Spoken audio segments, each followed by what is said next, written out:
आई कमरिया बिहारी। नमस्कार भाई लोग, स्वागत है आप लोग देख रहे हैं राम सुजीत मिश्रा अयोध्यावासी चैनल पर। भोजपुरी की ट्रेंडिंग स्टार यानी कि पावर स्टार रितेश पांडे और अंतरा सिंह का आप सबके बीच गाना आ रहा है, जिस गाने का टाइटल है आई कमरिया बिहारी। बहुत ही गजब का, बहुत ही बलाश यार।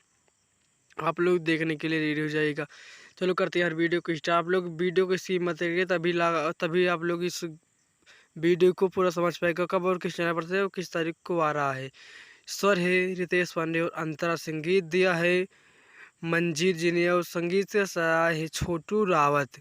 और ये कब आएगा ये नहीं कि अभी तो कमिंग में दिया है, अभी तो ये डेट नहीं फिलहाल मालूम है, कमिंग में दिया है। और ये आएगा रिद्धि म्यूजिक पर से। रिद्धि म्यूजिक पर से आप सबको ये गाना मिलेगा रितेश पांडे और अंतरा सिंह का। बहुत ही बलाइट, बहुत ही बोलबम इनका यानी कि तीसरा या चौथा बोलबम आ रहा है इनका। बहुत ही गजब का, बहुत ही बवाल। आप लोग देखने के लिए रेडी हो जाइएगा भाई लोग। अगर जब हमको टाइम मिलेगा मैं आप लोग को सबसे पहले टाइम आप लोग को दे दूंगा। तब तक के लिए नमस्कार, बाय बाय, जय हिंद।